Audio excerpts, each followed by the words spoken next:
they're not really doing what you want them to do, are they? Yeah. So I think it's important to sort of, like, if you, like, say, clients information on how they can purchase better products to get better results. So that's what I wanted to focus on.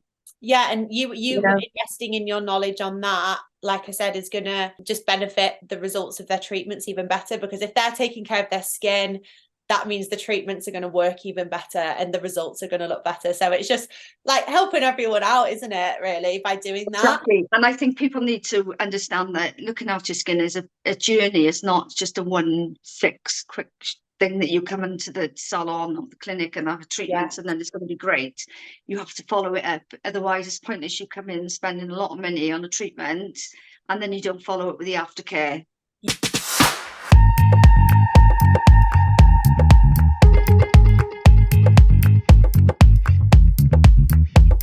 Hi guys, it's Holly here at Faces, and today I'm here with the lovely Amanda from AT Aesthetics. Amanda, thank you so much for joining me on the podcast today.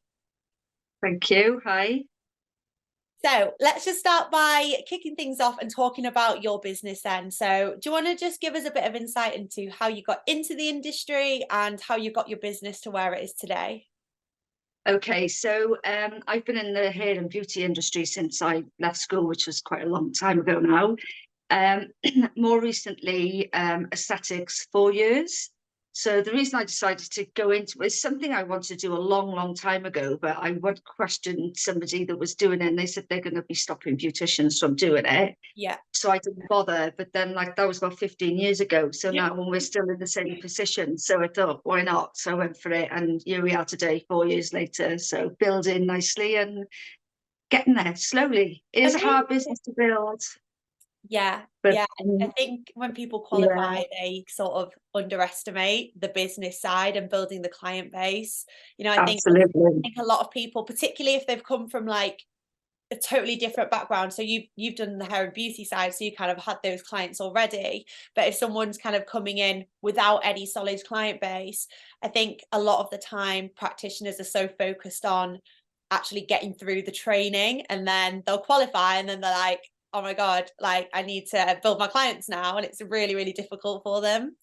It is. And I mean, it's understandable why it's difficult, because obviously you put needles in people's faces. They're going to want to know that they can be trusted. And so I find a lot of my work particularly comes from word of mouth, recommendations, which is good because obviously, you know, the person that you've treated is happy with their treatment and gone on to recommend me elsewhere. So that's really useful for that to be. Absolutely, because there's so much choice out there, isn't there, when it comes to a practitioner. So the fact that, you know, somebody's recommended, you know, that I think especially if somebody's looking to have a treatment, it's just a minefield when trying to find a clinic or a practitioner to work with. So I think recommendations are a real testament to you that you're doing a great job and that, you know, they're happy with the results and everything, which is great. With regards to sort of the building of clients then, so did you find that when you trained into aesthetics and the more invasive treatments, your existing beauty and hair clients were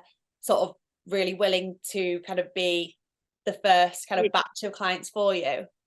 Yeah, I mean, my first clientele with aesthetics was mainly family, to be honest with you, and really close friends. And then some of them have been, oh, is it going to be okay? You know, been nervous and all the rest of it. But obviously they've seen me grow and see my work and they're happy with it. And like I say, they've gone on to recommend me to other people that they know. So that's how it's building, which is really good. Amazing. And do you rely on like social media at all when it comes to bringing clients in as well? Yes, definitely. Facebook, I've got a page. On Instagram, TikTok is quite useful at the moment. It's quite popular, TikTok. So I've got some videos on there. Yeah, I think I've been speaking to quite a few practitioners who are saying like TikTok is the way forward when it comes to bringing clients in, because first of all, most people have TikTok. I personally don't. I don't even know how to use it. But I think also before and after pictures are kind of a bit like old school now. You know, it's all about the videos, you know, seeing the authenticity of that treatment. And you know, the process for it as well. So anyone who's watching who needs some tips, just get on TikTok and start posting some videos, because it seems to be the way forward for sure. The trouble with that though, there's often people come for treatment, so they don't want people to know what they've had done or if they've had anything done, in fact. So sometimes it's hard to get content to post, Yeah, yeah. which is obviously understandable, as there's the prerogative to not want anybody to know what they're having done. Yeah, So you don't exactly. Just expect that, naturally but useful. yeah, Do you find it's more sort of the older clients that are a bit more reserved around that? yes, yeah, definitely. A The little young bit ones, "What, unsure as put it well. on, I'll post it myself," and Yeah, you're like, they oh, but I really want to post this TikTok.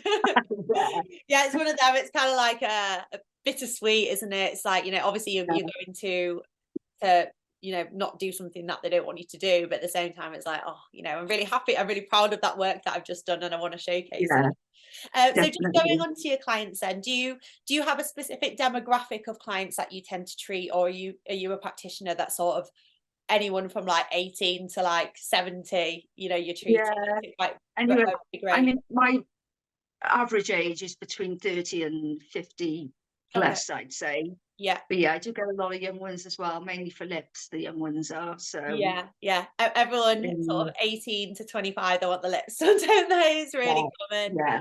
What would you say are the most popular treatments that your clients are sort of after at the moment? So I've got quite a few popular ones. Microneedling is quite popular for Yeah. me. HIFU, I've had Oh, yeah. amazing results with HIFU. I love that. Yeah. Was one of my, well, actually, microneedling and HIFU, they're my favourite treatments. Yeah. But so HIFU, microneedling, skin boosters, and lips are my most common treatments. Yeah, because they're good for sort of all ages, aren't they? But specifically that Yeah, kind of sweet spot of like 30 to 50, it's where, treatments like that are really gonna benefit the aging process, aren't they? And definitely. with regards to HIFU then, so, and from what I know, practitioners who do offer a machine-based treatment, that's sort of where the money is really, because yes, it's an investment Yeah. for the machine, but once you start getting those treatments booked in, there's a better return. Do you find that that's the case with yourself and that? Yeah, definitely. I bought my HIFU machine. It was quite expensive, but I literally paid for it within 2 months Yeah, with treatment. So it was like amazing. no brainer really. But yeah, Yeah. machines are the way to go. My next machine is going to be a radio frequency microneedler. I've done the training, so just got to get the machine now. Oh, So amazing. How does that work then? Because I don't know too much about the treatment. the HIFU. The radio frequency microneedling. So it's obviously microneedling, but it's got the radio frequency with it, so it heats up the layers of skin, so it works better than just Right. microneedling on its own. Yeah, And with the amazing. HIFU as well, it's just amazing results. It's Oh, fabulous. fantastic. Amazing. And like you say, once you've invested in the machine, you know from your HIFU that you can make the money back so quickly. And I think that's Absolutely. where a lot of practitioners, I think, struggle, because, you know, obviously treatments like anti-wrinkle, a lot of the time there's not that much of a great return on that in It's terms of not. money. And so if you are in a position where you can offer or purchase a machine, it is just going to really not only help your clients because you're offering, more treatments, but Yeah, it's that stability, isn't it? Of, every time a client comes in for that treatment, you're paying the machine off, and then before you know it, it's all just profit, isn't it? exactly. I mean, when you look at the price of the machine, you think, oh, crikey, they're quite costly. But like you say, Yeah. you make your money back quite quickly on them. So they're worth an investment. Yeah, And exactly. happy clients as well. Yeah, Just exactly. And always that's the main involved. thing. Are there any other treatments that you're looking to train in, or that you're going to be adding to your treatment list anytime soon? I've been looking into PRP, Yeah.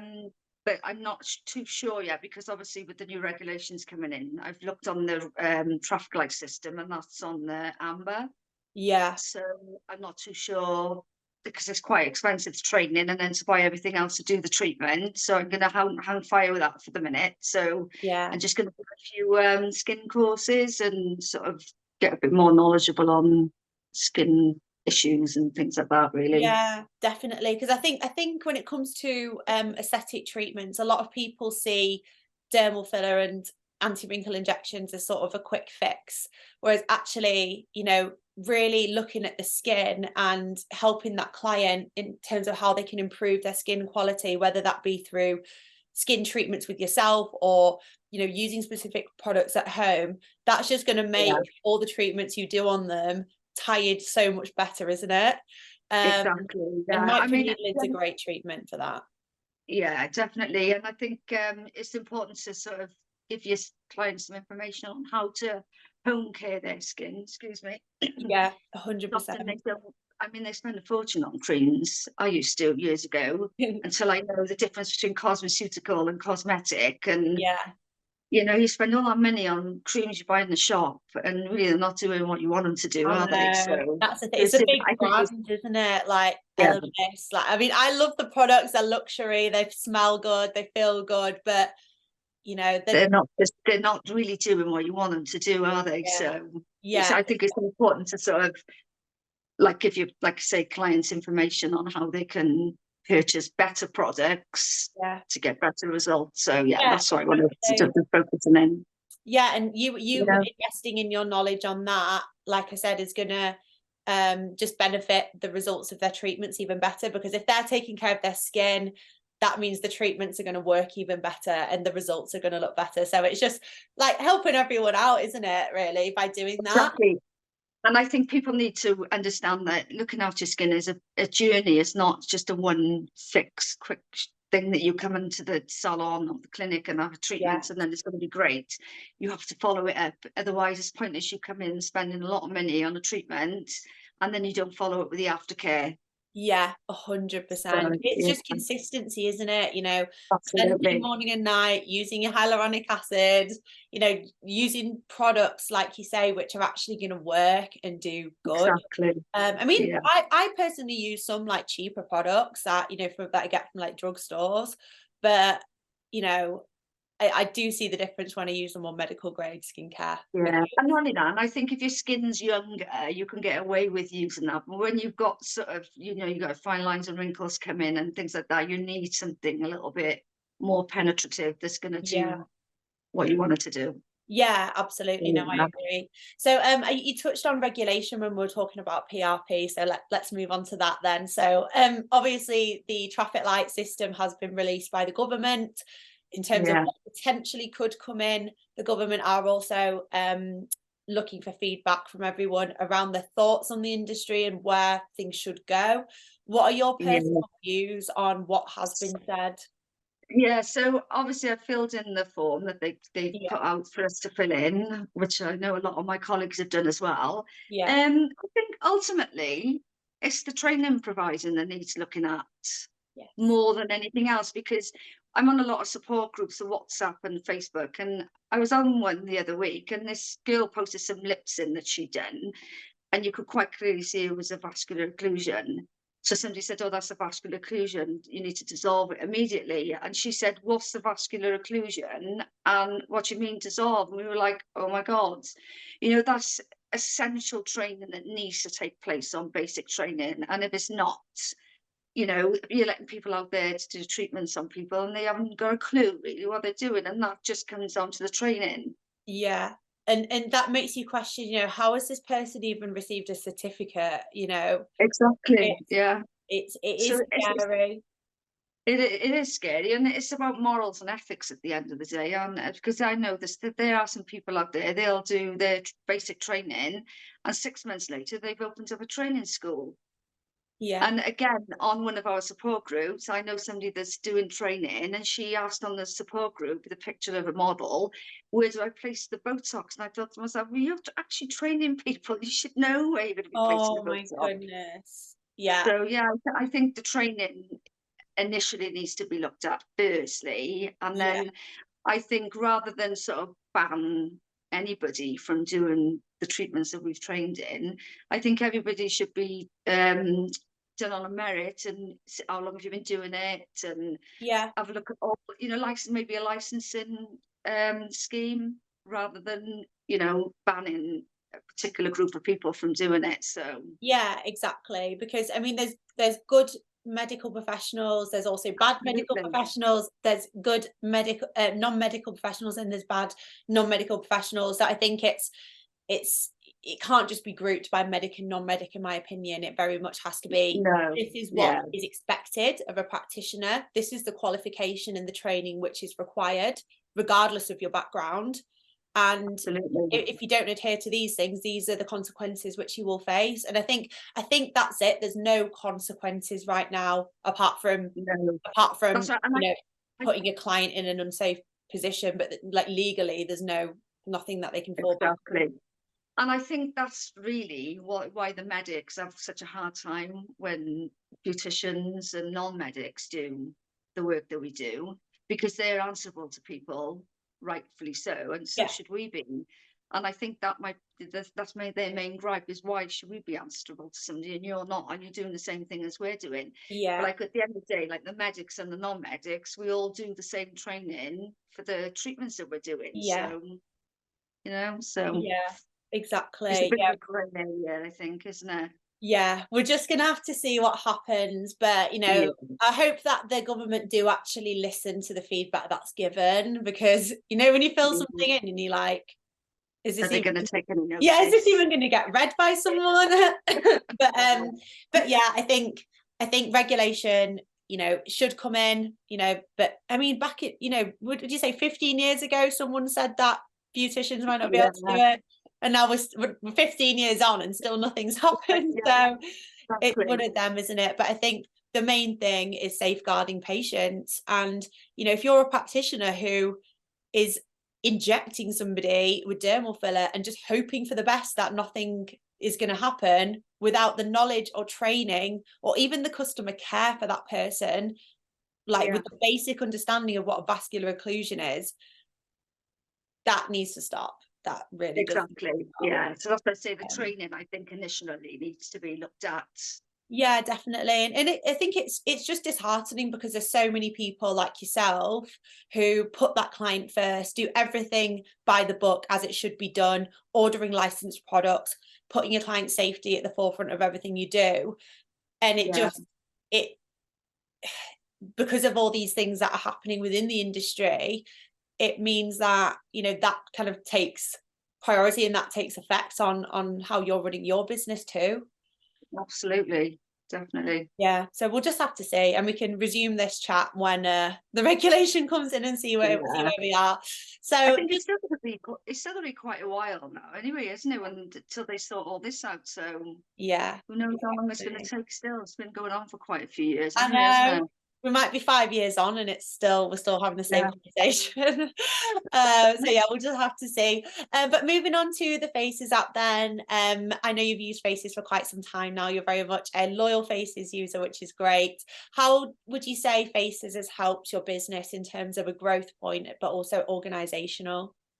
Yeah, I love Faces. When I did my basic training, the trainer recommended us, although we're in the training, the Faces app, because obviously Yeah, I didn't do consultation forms before then. And I find it so easy. All the consultation forms are on there. You can edit them.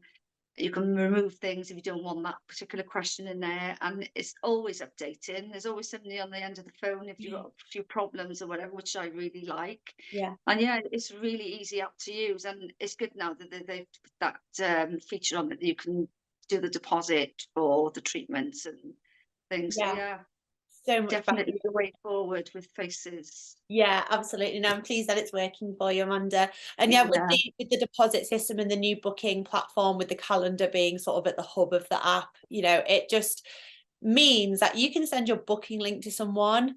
They can choose their appointment, choose their treatments, pay their deposit, and then they can also fill out their consent and medical form.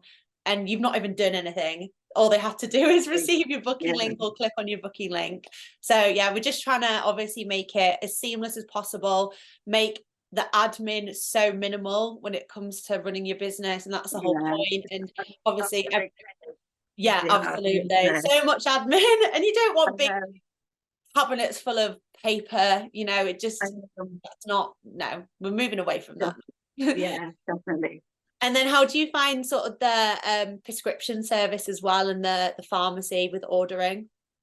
I haven't really used that, if I'm honest, because I've got a prescriber that does my prescriptions for me, so I'm happy with that. I think she's on Faces actually as well, but I Yeah. don't go through Faces. I just go direct to Okay. her, but like I say, there are lots of prescribers on there to Yeah. choose from. And Yeah. that's another good thing. You can always find a prescriber in your local area, which is good. Yeah, that's it. And there's now 14 pharmacies to choose from as well. So, ordering through Faces, you're going to always get the best price, but always be able to get hold of the stock you need as well. That's the main thing. Yeah, yeah. Because if you're just with one pharmacy, it's like, what if they sell out of something you need? That's putting your business on a back foot, isn't it? Exactly, yeah.